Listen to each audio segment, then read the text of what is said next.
Hello friends, welcome to a lecture on University Education Commission 1948.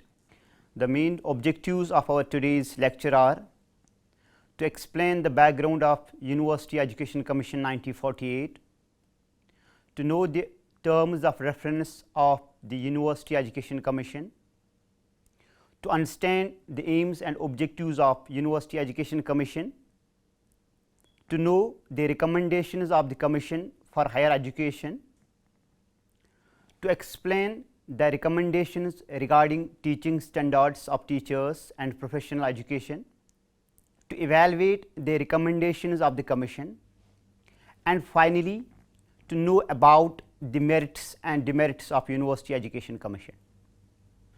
Let me first of all give you a brief introduction about University Education Commission 1948. Universities are the seats of higher learning from where the society gets its leaders in science, arts and various other fields of life. University education in India aims at providing knowledge and wisdom which are necessary attributes of a well-developed personality. University education is a center for higher branches of learning. The functions of the university are varied. It provides instruction, conduct research and postgraduate studies, and affiliation and extension to the colleges under it. The main purpose of establishing a university in a particular region is to make higher education accessible to all sections of population within its territorial jurisdiction. The first Education Commission of 1948, known as Radhakrishnan Commission. So, the appointment of the Commission as after the independence, the first significant step taken by the Government of India in the field of education was the appointment of University Education Commission on November 1948 under the chairmanship of Dr. S. Radhakrishnan. He was a distinguished scholar and a former Vice Chancellor of Banaras Hindu University. The Commission was appointed by the Government of India to go into the problems and prospects of Indian university education and to suggest improvements and extensions that might be considered desirable to suit the present and the future requirements of the country. The Commission was appointed in November 1948 and it submitted its report in August 1949. The report of the Commission is a document of great importance as it has guided the development of university education in India since independence. The Inter-University Board of Education and Central Advisory Board of Education recommended to the Government of India that an All India Commission on Education should be appointed to inquire into the requirements of the higher education in India and to put forward their recommendations for the reorganization of the university education system in the light of requirements of the country and its traditions. Because of the fact that Radhakrishnan was the chairman of the commission, it is known as Radhakrishnan Commission. There were 10 members in the commission. The commission was inaugurated on December 6, 1948 by then Minister of Education Abul Kalam Azad. Now, let us discuss the terms of reference of the commission. The terms of reference of the commission were to consider and make recommendations in regard to the aims and objectives of the university education and research in India, the changes considered necessary and desirable in the constitution, control, functions and the jurisdiction of the university in India, the finance of the universities, the maintenance of the high standards of the teaching and examination in the universities and colleges under their control, the courses of study in the universities, the standards of admission to the university courses of study, the medium of instruction in the universities, the provision for advanced study in Indian culture, history, literatures, language, philosophy and fine arts, the need for more universities on an regional or other basis, the organization of advanced research in all branches of knowledge in the universities and institutes of higher research, religious instructions in the universities, the special problems of all the universities in India, the qualification, conditions of service, salaries, privileges and functions of teachers and the encouragement for original research by teachers, the discipline of students, hostels and the organization of tutorial work and any other student related matters. Now, let us discuss the aims and the objectives of the University Education Commission. Radhakrishnan Commission laid down certain aims of university education in the country, keeping in view the past, traditions, the present conditions and the future perspectives of the country. In this context, the Commission took into consideration the personal interests of the students and the nation. The aims of university education as laid down by the Commission are as, that is intellectual adventure. Universities are homes of intellectual adventure. University education aims at producing intellectuals who will be able to direct, guide, preserve, revive our national culture and civilization. Intellectual development of the students should be possible through university education. The aim of university education should be to produce intellectual adventures. Integrated way of life. The purpose of all education is to provide a coherent picture of the universe and an integrated way of life. Man cannot live by the mass of disconnected information. He has a passion for an ordered intellectual vision of the connection of the things. The subjects we must be taught as part of connected curriculum. Another is wisdom and knowledge. Since education is training of mind and soul, it should therefore promote both knowledge and wisdom. University should produce such wise persons who may disseminate learning to make a continual search for new knowledge. Training for leadership is another aim of this University Education Commission. The university education should provide able citizens who can take up national responsibilities successfully in various fields like administration, trade, agriculture, industries, etc. The university has to provide leadership in the various walks of life. Our universities must train the youth for real leadership. Another one is preservation and development of culture and civilization. It's duty of university to preserve and develop the culture and the civilization of land. It's on the basis of one's culture that one may acquire self-confidence, self-respect, self-dependence. These virtues on the part of citizens will make the nation really very strong. The next aim of this commission is development of new ideas. The university should generate new ideas and discard those which are likely to prevent the growth of the nation and the students to imbibe good aspects of their culture and to accept new values of all round development. Next is development of consciousness.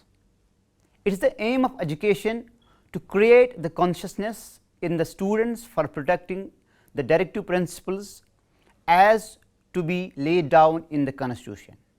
Next one is social order. The universities have to make the foundation of democracy strong, and it has to develop the spirit in the students for ensuring equality, fraternity and social justice to all by maintaining the integrity of the nation. Another aim is love for higher values. An important aim of higher education is to instill more values in students while making them well disciplined.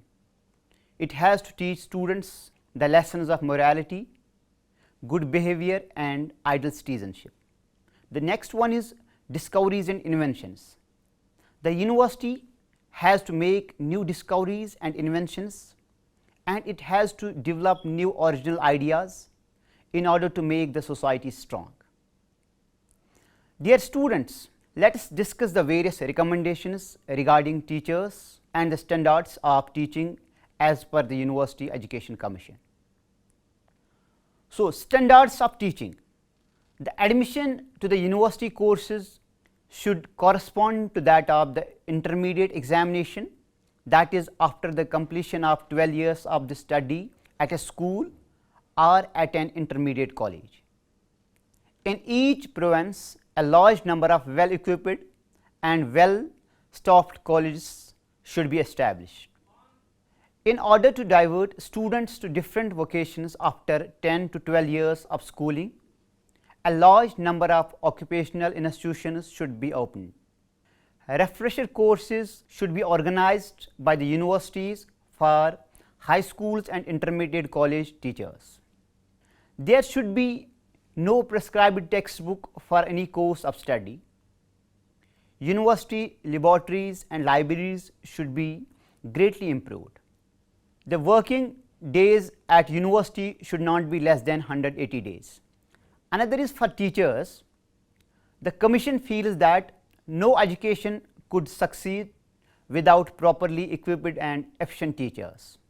The success of educational process depends on the character and the policy of the teachers.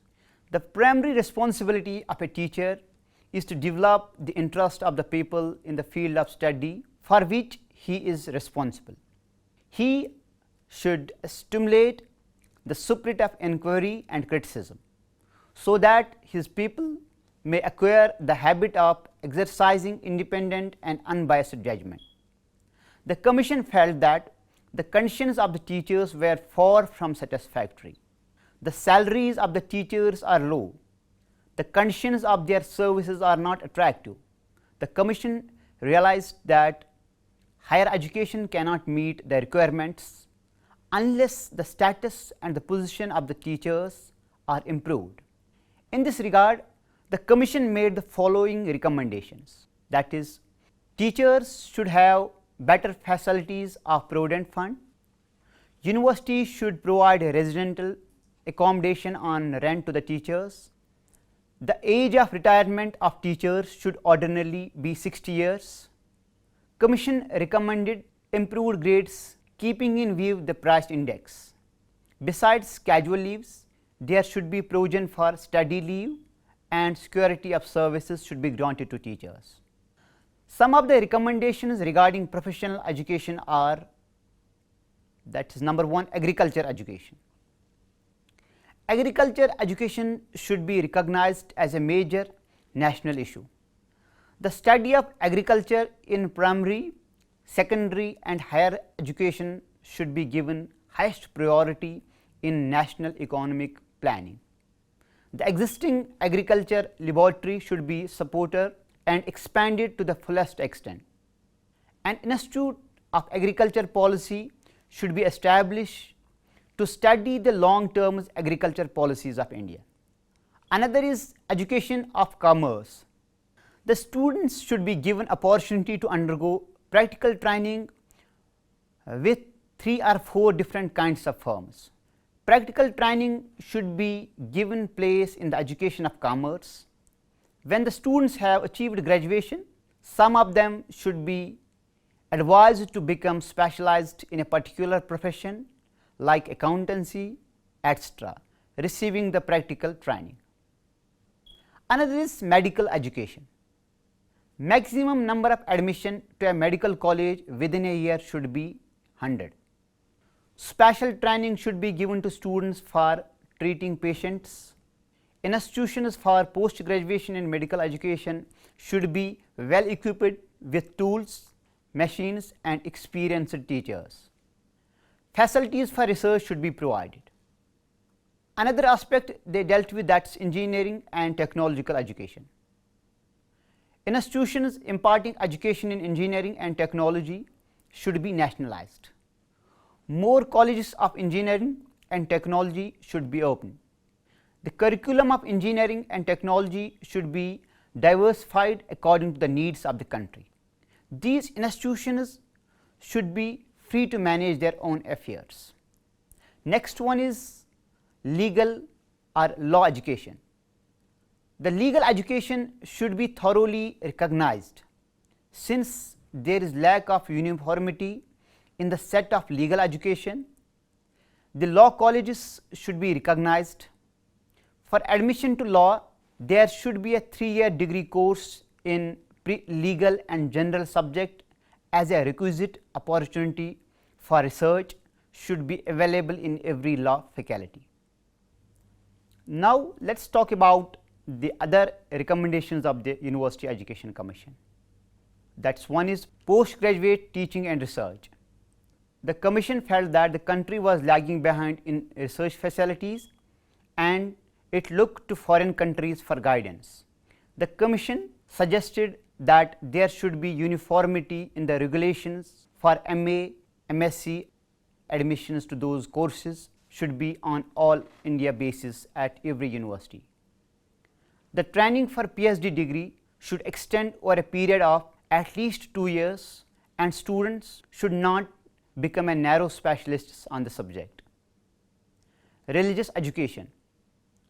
The University Education Commission 1948 recommended religious education in the colleges, that all educational institutions start work with a few minutes for silent meditation, that in the first year of the degree course, the lives of great religious leaders like Buddha, Zoroaster, Socrates, Jesus, Sankara, Ramanuja, Prophet Muhammad Sallallahu Alaihi Wasallam, peace be upon him, Kabir, Nayak, Gandhi to be taught. In the second year, some selections of a universalistic character from the scriptures of the world to be studied. And in the third year, the central problems of the philosophy of religion to be considered. Women education. The Commission felt that the education of women is very important. The education of women should be in conformity with the requirements of the woman. She should be given maximum facilities for education. She should be encouraged to acquire education of home sciences, home economics and home management, and should be well informed about their rights and duties pertaining to society and nation. Rural universities and colleges. Regarding rural universities and colleges, the Commission said the general advancement of rural India will call for an ever increasing range and quality of skill and training. A rural university should include a ring of small resident undergraduate colleges with specialized and university facilities in the center. The number of students for the undergraduate resident colleges should be not more than 300, and the overall maximum enrollment for colleges and the universities combined should be about 2500. Each college of about 300 of students should have separate teaching staff and facilities. In the rural colleges, the general studies should be combined with the practical course, administration and finance. The Commission has remarked that the university administration is full of default and the same must be removed for introducing reforms. The university education should be brought under the concurrent list of the state. UGC should be organized and that should be made for assigning grants to various universities in the country. There should be no university of the purely affiliating type. The governing bodies of the colleges should be properly constituted. It also recommended that a visitor, a chancellor, a vice chancellor along with the other officers should be appointed too. The Commission further recommended that each university should be given adequate financial assistance. State government should shoulder the entire cost of university education. About the curriculum. Regarding the curriculum, the Commission recommended recognition of courses like general education, acquaintance with one's physical environment, effective use of language, introduction of basic ideas of science, and appreciation of highest values. Examination or evaluation system. The University Education Commission criticized the present system of examination, and stress was given to introducing the objective type questions in the examination. Some of the basic ideas and suggestions of the University Education Commission in this regard are: the Commission suggested the techniques in devising and constructing objective tests for the class examination in colleges and universities. The standard of success at the various examinations should be uniform in all universities. The Commission divided the rank after passing the examination as getting 70% marks or more marks should be given to the rank of first class, from 55% to 69% for the rank of second class, and at least 40% for the rank of third class. The system of grace marks should be abolished. Viva voce examination should be employed only for professional and postgraduate degrees. Medium of instruction. The Commission recommended Indian language should be made the medium of instruction in place of English. The national language should be the medium of instruction at higher stage and at lower stage. Regional languages may be accepted as the medium of instruction. Then about the students' welfare.